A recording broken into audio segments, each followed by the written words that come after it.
속회 예배로 우리가 함께 모였습니다.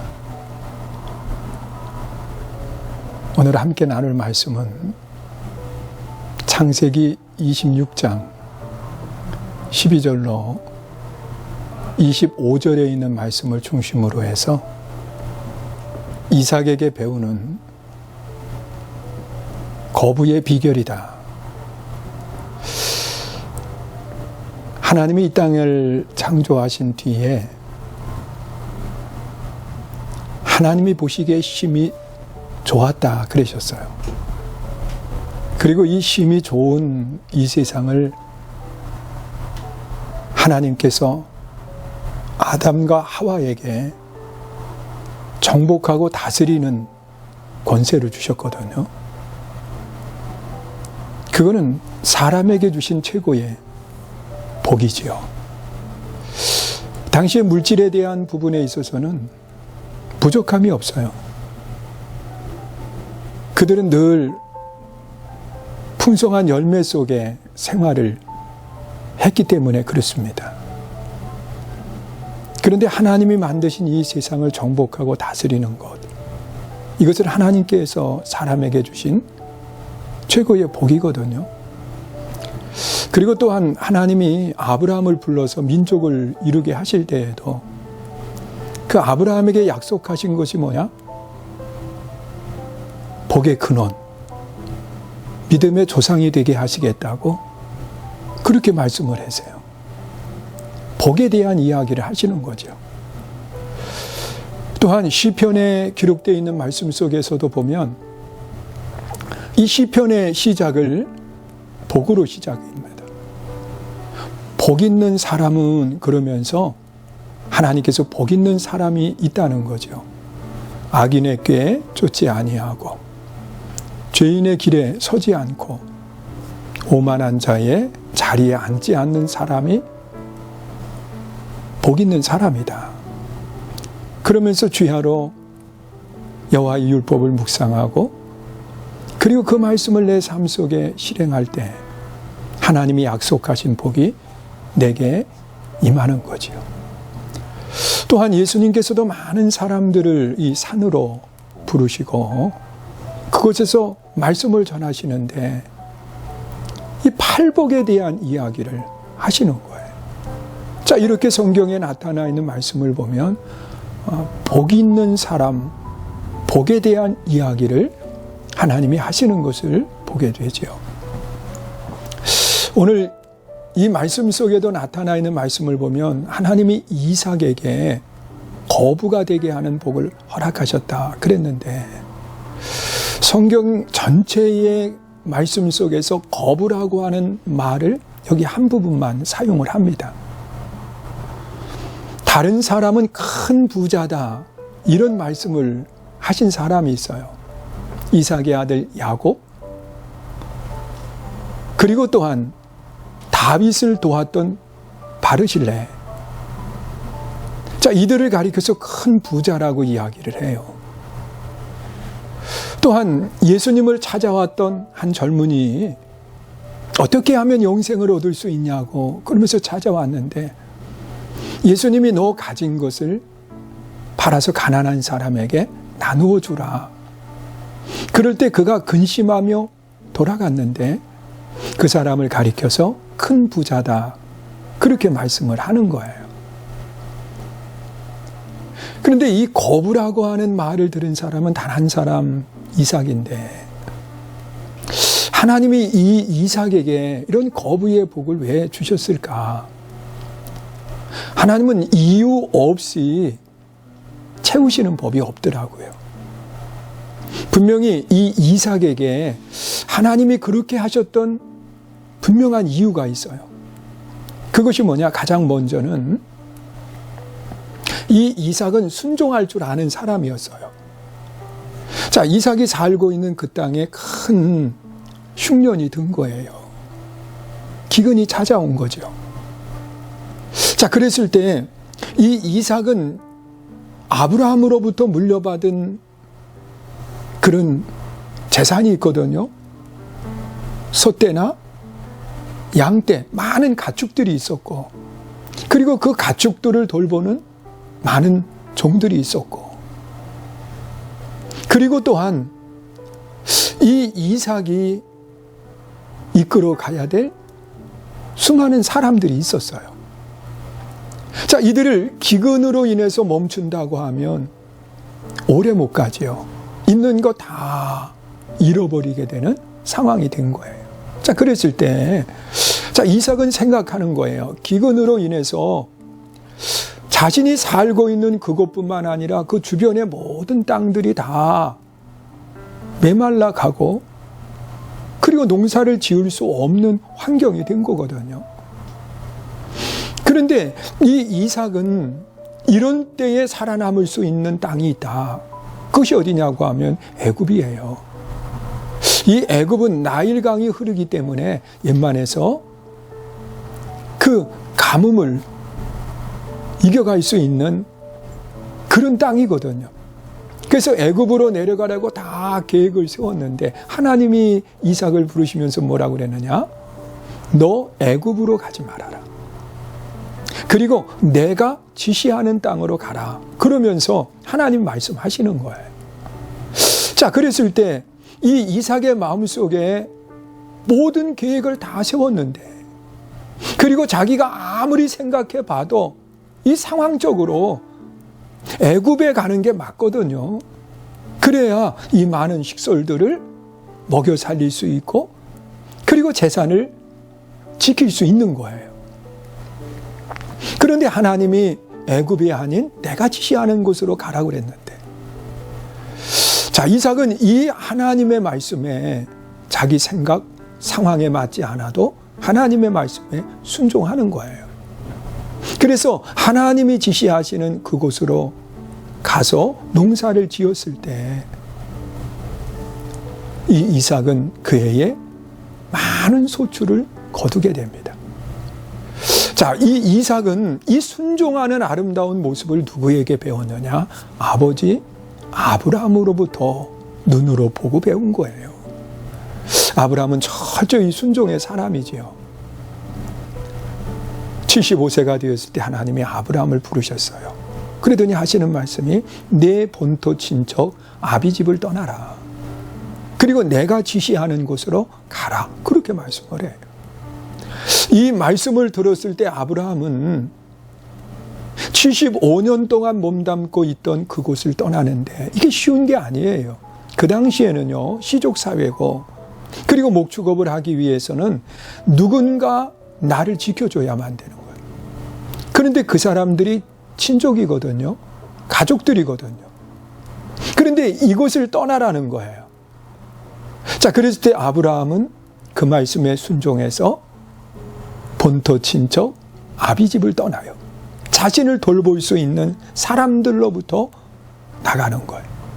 그리고 하나님이 지시하시는 그곳으로 갈 때 복의 근원 믿음의 조상이 되게 하시는 역사를 이루셨어요. 또한 그것뿐만 아니라 이 이삭은 그 아버지로부터 순종을 배우는데, 그 당시에 이스마엘, 약속의 자녀가 아니지만 이 아브라함의 혈통이거든요. 그런데 하나님이 그를 버리라 할 때 이 아브라함은 하나님의 말씀에 순종해서 이 이스마엘을 집에서 내보내는 거예요. 자, 그뿐만 아니라 100세에 난 아들 이삭, 어느 날 하나님이 아브라함을 부르더니 그 이삭을 내가 지시하는 그 산으로 가서 이삭을 제물로 바치라는 거예요. 자, 그랬을 때 아브라함은 아침에 일찍 일어나서 3일 길을 떠나요. 그리고 산에 올라가면서 아들 이삭에게 짐을 지우는데, 이 이삭과 함께 산에 오른 아브라함은 이 제단을 쌓더니 이삭을 결박하는 거예요. 그러더니 제물로 이삭을 드리려고 하는데, 자, 이삭은 아버지가 하는 그 일에 반항하지 않더라고요. 아마 사전에 하나님이 이렇게 하시기를 원한다고 이야기를 했던 것 같아요.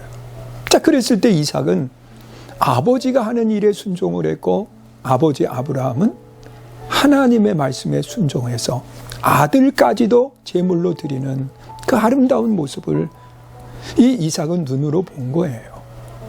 뭐 하나님 앞에 제물로 드리면서 이삭이 통증을 느낄까봐 마취를 했겠어요? 아니잖아요. 그러니까 눈으로 다 아버지가 하고 있는 그 일을 지금 보고 있는 거예요. 이렇게 아버지는 철저히 순종의 사람이었었는데 이걸 이삭도 보고 배운 거예요. 그래서 이삭은 철저히 성경에 보면 하나님의 말씀에 순종하는 아름다운 신앙을 가졌어요.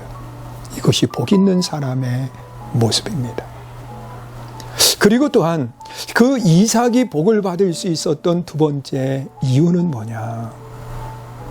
흉년이거든요.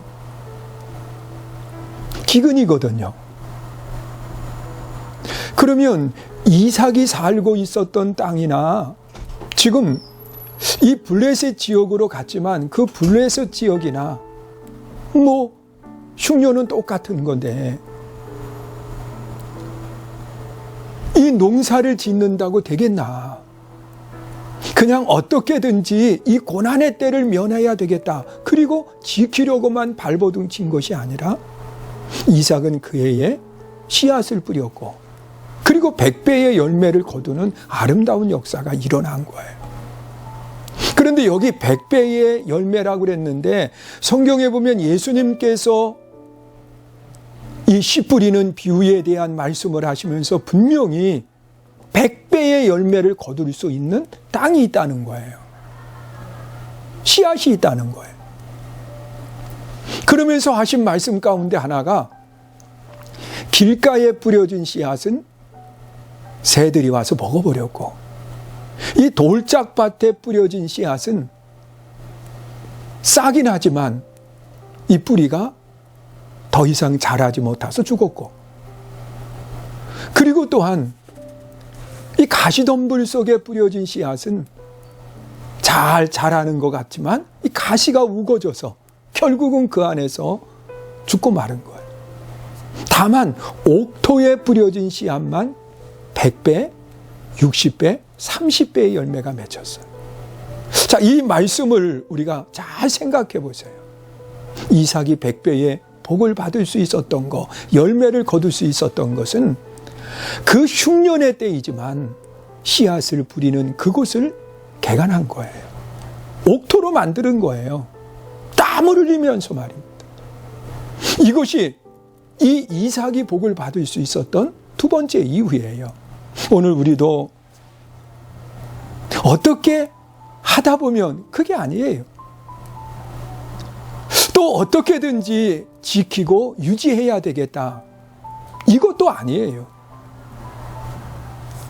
지금 코로나19라고 하는 어려움이 있지만 우리가 이 어려움 가운데 땀을 흘리면서 씨앗을 뿌려야 돼요.